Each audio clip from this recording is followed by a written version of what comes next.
Hey guys, back with another video.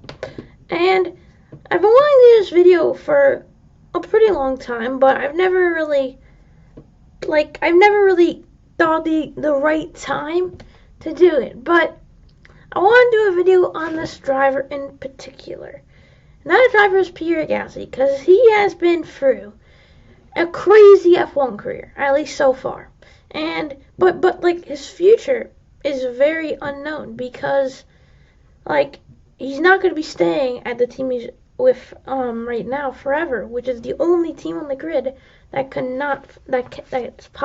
possibly cannot fight for championships. And I'm obviously talking about Pierre Gasly, and I'm talking he's not going to be, he can't win, he can't stay there forever, and the team is at Alfa Romeo, which is basically Red Bull's B team.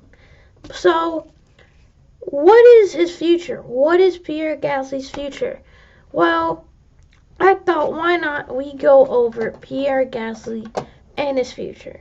So, to start off this, why don't we start off with going over a bit of his career. Let's go for a bit of his racing career first. Well, he's won the Euro Formula Cup. He won GP2, which is now F2. Finished third in French F4. He finished second in the Formula Renault 3.5 series, and he finished second in Super Formula. So he made his F1 debut in 2017, racing for Toro Rosso. He competed in a few races. He only competed in Malaysia, Japan, Japan, USA, Mexico, Brazil, and UAE. Abu Dhabi. And the races that he did, his highest finish was 12th, lowest was 16th. He didn't race in USA because he wanted to finish the Super Formula season, and it was it wasn't okay. How much more can you expect from him? He's just been thrown into the deep end. He doesn't have any expectations, because there wasn't no expectations. Obviously, I was talking about he wanted to finish the Super Formula season, so that's why he did miss USA. But unfortunately, the Super Formula season would not continue. But for 2018, he had done enough to race for Toro Rosso in 2018 alongside Brendan Hartley. Brendan, he was, 29? So, so they needed another driver, and I think he did very well. His first race, it wasn't good, he DNF'd, but his second race he had ever had, his second race he had ever had as a full-time driver, he had gone to Q3, finished 6th, qualified 6th, finished 4th. Yes, finished 4th.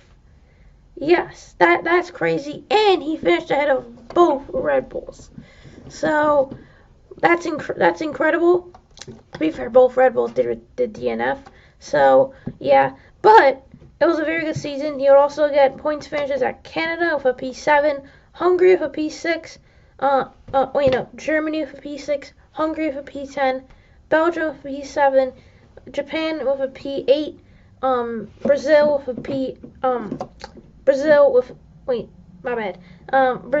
Mexico with a P10. My bad.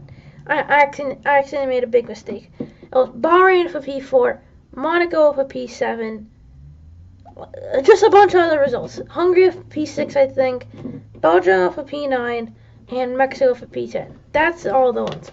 My bad, I made a mistake. And he eventually finished 15th. A lot better than his older teammate, Brendan Hartley, who finished down in 19th, with just 4 points. So he very much dominated Hartley, 29 points to 4, and beat him in qualifying 15 to 6. So he definitely beat him, and it was fairly beaten like that, and he did a great job. He did a very good job beating him. So it was a very good season, and during 2018, it was announced that Daniel Ricciardo would be leaving Red Bull for Renault. So obviously Red Bull needed a new driver, and they decided to go with young Pierre Gasly for 2019. And this this is kind of the bad line. This is not where things went. It's not where it went good. Like, he didn't do a very good job. So now let's go to the kind of like the bad form, like the bad part of his career. 2019, he got into Red Bull, obviously, like I just said, and the first race, it was not good. It was really not good. He got knocked down Q1, 17th, because he didn't come out when everyone else came out. What came from that was a P11. So first race for Red Bull, P11, qualified P17. I'll forgive him because it's his first race, but second race has got to be better. Obviously, and obviously he for Bahrain he qualified P6 and made it to P4. Well, this time around it wouldn't be good. He qualified 13th, regained to 8th, but wasn't good. And then let me just go for the rest of his results. China was a P6, Azerbaijan was a DNF, Spain was a P6, Monaco 5th, Canada 8th, France 10th, Austria 7th, Silverstone 4th, what was the next one? Germany 14th, and Hungary 6th. And compared to his teammate Max, it really wasn't great. Let's go over Max's results now. P3, 4th, 3rd, 4th, 5th, 4th, 1st, 5th, 1st, and 2nd. And his results were a lot better than Pierre's. So it was a lot better, unfortunately.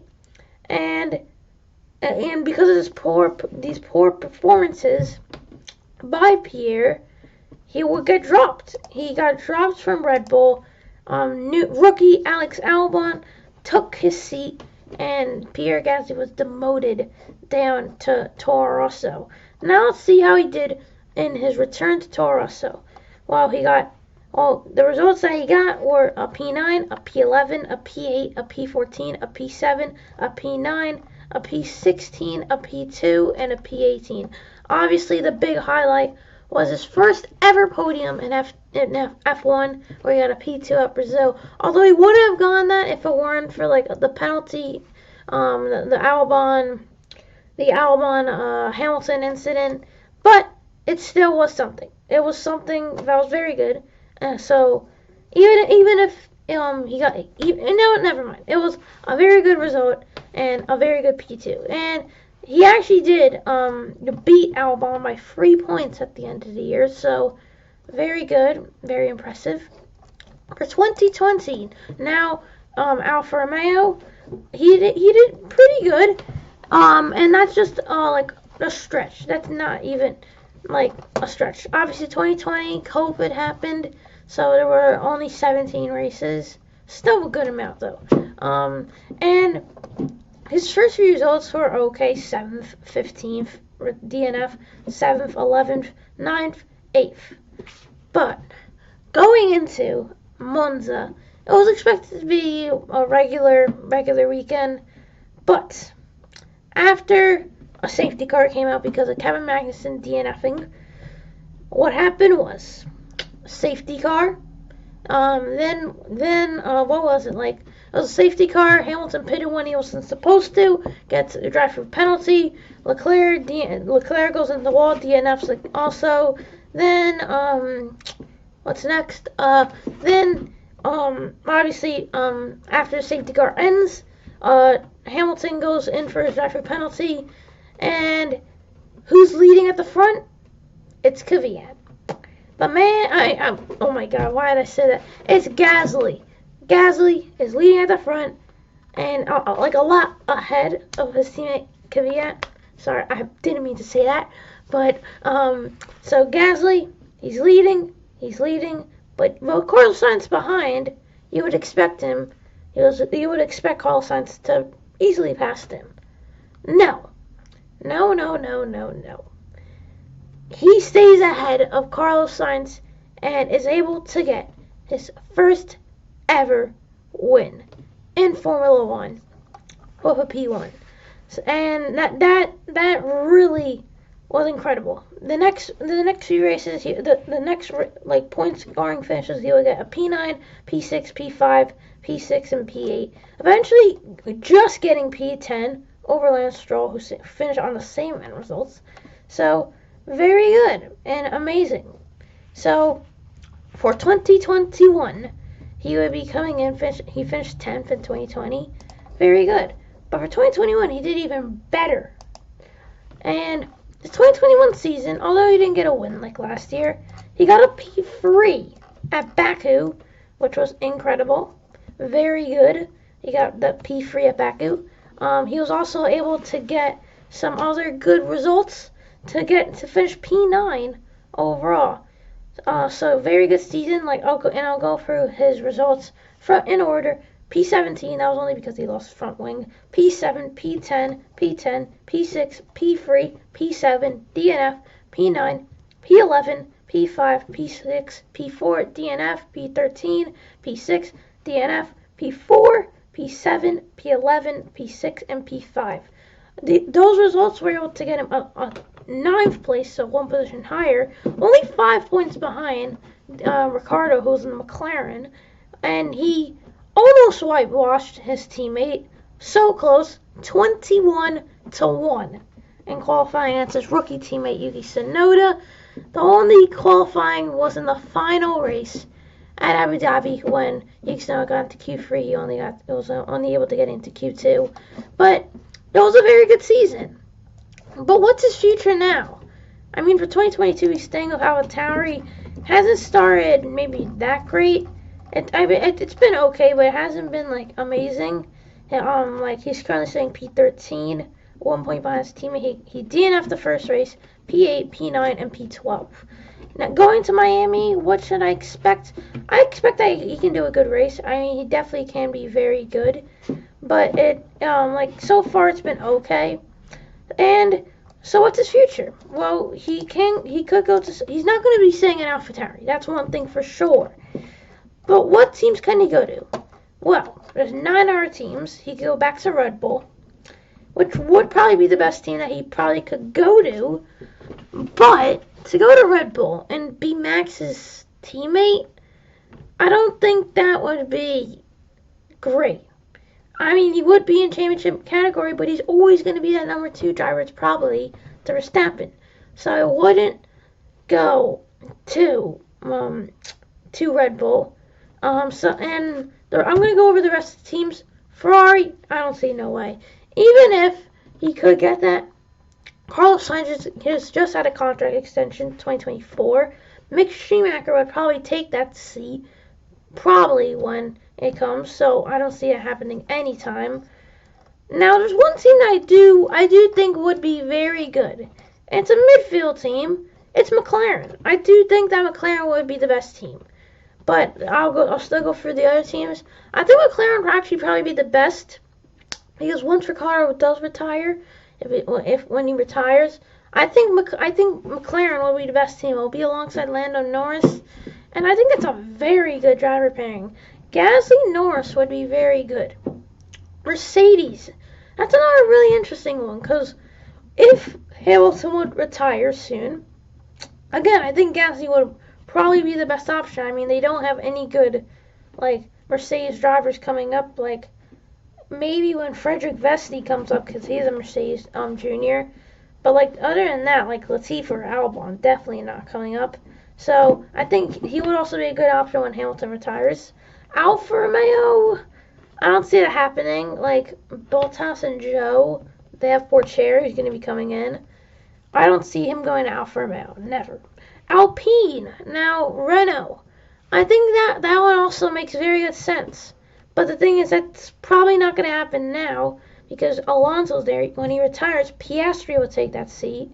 Ocon's there, and he's signed a massive contract for a long time. So Alpine's probably going to be out the door. He's not staying at AlphaTauri.